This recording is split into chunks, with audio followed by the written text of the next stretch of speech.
오늘도 말씀 가운데 하나님의 귀한 진리를 깨닫는 그런 성령의 은혜가 여러분에게 함께하기를 주님의 이름으로 축복합니다.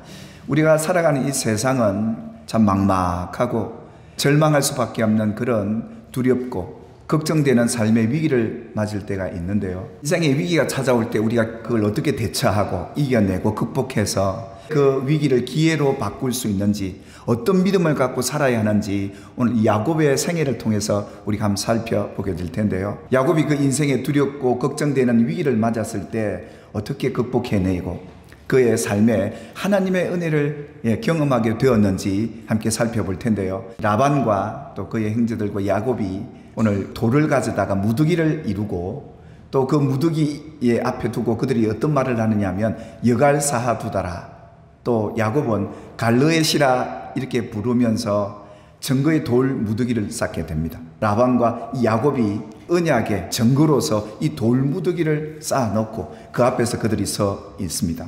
그러면서 그 이름을 미스바다, 미스바라는 뜻은 망대, 망루의 뜻입니다.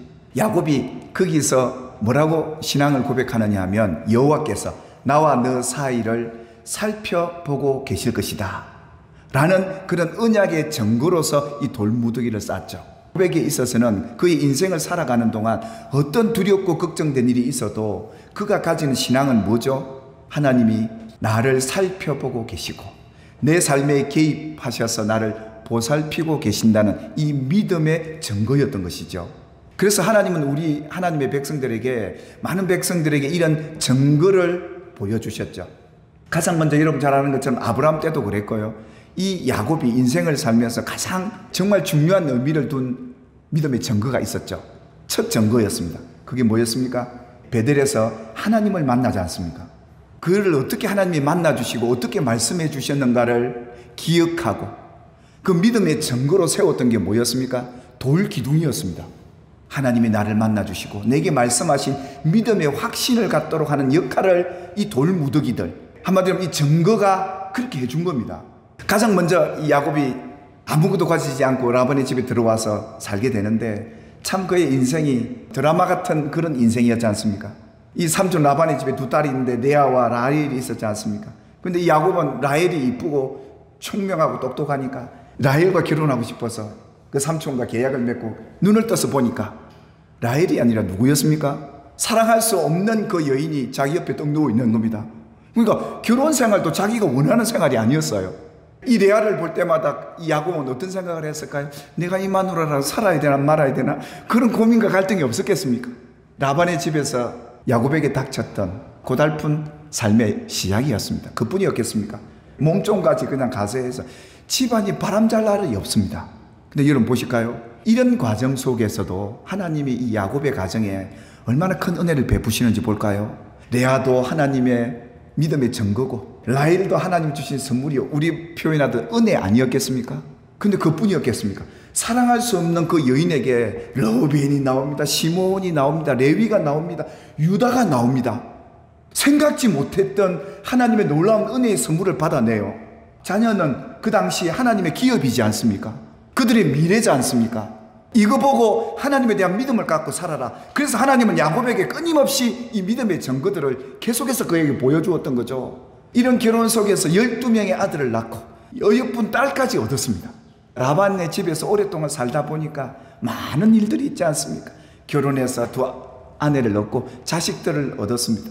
삼촌 집에 가서 야곱이 얼마나 열심히 일했던지 이 삼촌 라반의 집이 번성하게 된 거예요. 하나님이 너로 인해서 우리 가정에 복을 주셨다라고 이 삼촌 라반도 인정을 했던 거죠. 열심히 삼촌 라반의 집을 섬겼는데 이 삼촌 라반이 품삯을 10번이나 변경을 했다는 거예요. 그래서 야곱이 요셉을 낳고 삼촌 나 이렇게 못 삽니다. 이제는 고향으로 돌아가렵니다. 그러니까 또 삼촌이 붙잡습니다. 왜? 야곱이 있어야 자기 집이 잘 되니까. 그런데 해놓고도 어기고 해놓고도 어리고 하니까 야곱이 어때요?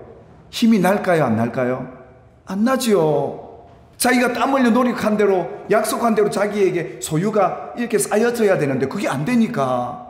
그러니까 이렇게 고백하는 거예요. 이제 나이가 들어서 떠날 때쯤 가만히 보니까 이렇게 삼촌 라반이 자기에게 거짓으로 임금도 주지 않고 그래서 실망할 뻔도 하고 좌절할 뻔하고 내 삶을 포기할 뻔도 했는데 그를 막으사 나를 해치지 못하게 하나님이 막아주셨다. 이런 고백을 해요. 오늘 우리 성도들이 살아가는 삶의 내내 여러분을 괴롭히고 절망케 하는 대상들을 하나님이 막으시고 여러분을 좌절치 못하도록 실망치 못하도록 실족하지 않도록 하나님이 여러분을 지켜주신다는 믿음을 갖고 사시기를 주님의 이름으로 축복합니다. 참 저는 이 야곱을 통해 배우는 거는요, 하나님의 백성들은 악을 악으로 갚지 않습니다. 하나님이 대갚아주고 그에게 은혜로 이 많은 선물들을 주실 이유는 절대 그 삼촌과 싸우지 않는다는 거예요. 내 임금 돌라고 막 나 이제 일 안 합니다 이런 거 아니었다는 거예요. 마지막 이 집을 나올 때까지 최선을 다해 주는 거예요. 누가 보고 있으니까요? 하나님이 보고 계시니까요. 이제는 나이가 들어서 시간이 지나고 가만히 보니까 그때 내가 참 포기 잘 안 했다. 그때 내가 절망하지 않았다. 다시 일어날 수 있는 이유가 여기 있구나. 하나님이 내 인생을 보살피고 계시구나. 하나님이 나와 함께 계셨다. 그 고백을 하게 되죠. 여러분, 세상은 불공평해도 하나님은 공평하신 분이십니다. 그분이 나와 함께 계시다는 이 믿음이 든든하게 자리 잡히면 내게 그 아픔, 재정적인 아픔, 재정적인 어려움 속에서도 여러분 기억하셔야 합니다. 나를 부욕케 하실 하나님을 바라보고 하나님께서 나를 돌보십니다. 이 믿음 속에 서 있기를 바라는 것이지요. 그래서 하나님이 이걸 내버려두지 않지 않습니까? 하나님이 이같이 내게 소유를 주셨는데 너희 아버지 것을 빼앗아서 내게 주셨다. 그러니까 악인이 갖고 있는 많은 재물들을 하나님이 빼앗아서 누구에게 주는 겁니까? 그래도 믿음으로 성실하게 사는 하나님의 백성들에게 다시금 빼앗아서 주는 거예요. 야곱이 이제 소유도 많아지고 재물이 많아지니까 세상이 시기를 하잖아요.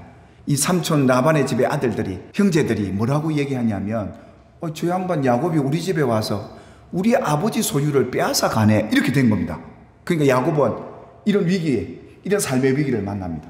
땀 흘려서 하나님이 주신 이 소유를 빼앗기겠는데 이런 두려움 안 갖겠습니까?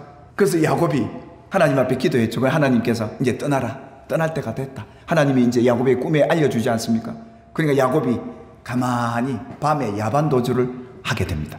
그래서 어디까지 갑니까? 3일 길을 걸어서 가족들을 데리고 소유를 가지고 길르앗 산에 도망하여 도착을 하게 됩니다. 이 라반이 야곱이 자기 딸들과 손자 손녀를 다 데리고 도망갔다는 소리를 듣게 됩니다.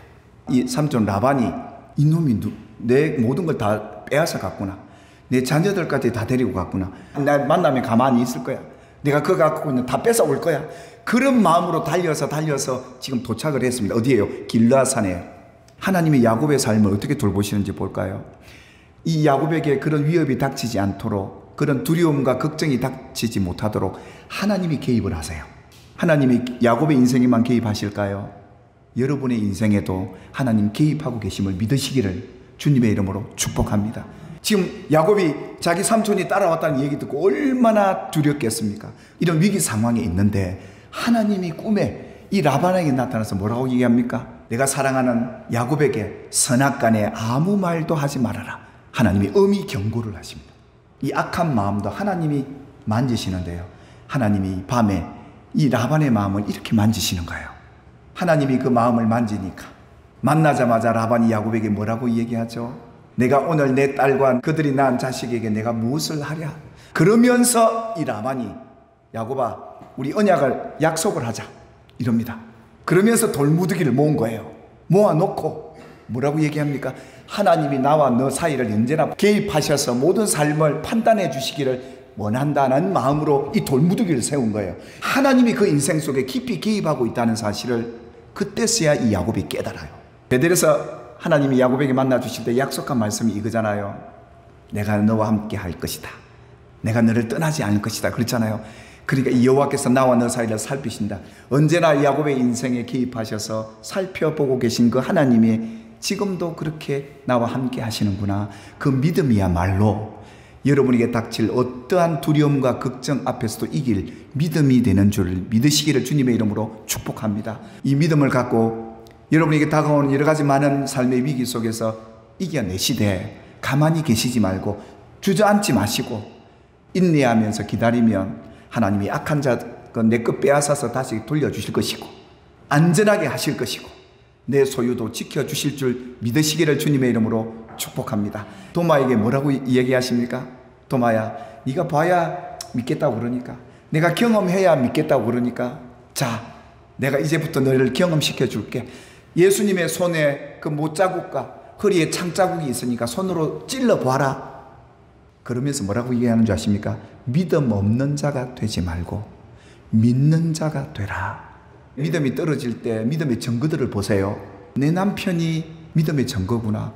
하나님이 나를 돌보시고 계신 믿음의 증거구나. 내 자녀가 믿음의 증거구나. 내가 가지고 있는 이 소유가 믿음의 증거구나. 우리는 신앙생활을 하면서 하나님 우리에게 주신 이런 믿음의 증거들의 의미를 잃어버리고 살 때가 참 많아요. 하루를 살아도 이 시간 속에 하나님이 내게 베푼 믿음의 증거들이 얼마나 많은데, 그걸 생각하고 그 의미를 생각할 때마다 하나님이 나를 이렇게 사랑하시는구나, 하나님이 내게 주신 것들이 너무 많구나, 주저앉았던 우리의 삶에서 다시 일어나 하루하루를 살아낼 수 있는 믿음의 힘이 바로 거기서 나왔던 겁니다. 그래서 하나님은 끊임없이 믿음의 확신이 없고 의심하는 우리들에게 보여주세요. 예, 경험하게 하시고. 그런데요, 보여주고 경험하게 해도 믿음이 제일 안 자랍니다. 왜 그런지 아십니까? 믿음은 봄으로 생기는 게 아니거든요. 믿음은 들음으로 생기고, 들음은 하나님의 말씀으로 말미암느니라. 그러니까 이 말씀을 믿는 게 제대로 된 믿음인데, 구약의 성도들은 봐야 믿겠다고 그러는 게 이게 아직 어린 신앙들이에요. 저와 여러분이 보지 않고도 믿는 그런 수준의 믿음의 성도들로 서기를 하나님 바라시오니, 보아도 믿는 자로 살고 보지 않고도 믿는 자로 이 삶의 위기를 이겨내는 저와 여러분이 되시기를 주님의 이름으로 축원합니다. 말씀을 들을 때는 이게 아는데 막상 우리 삶의 현실에 마주하는 삶의 위기가 왔을 때는요, 성령님께서 여러분에게 이 말씀을 생각나게 하시고 우리를 떠나지 않고 지키시는 그 하나님의 은혜를 기억하고 그 자리에서 하나님을 만나는 귀한 은혜의 기회가 되기를 주님의 이름으로 축원합니다.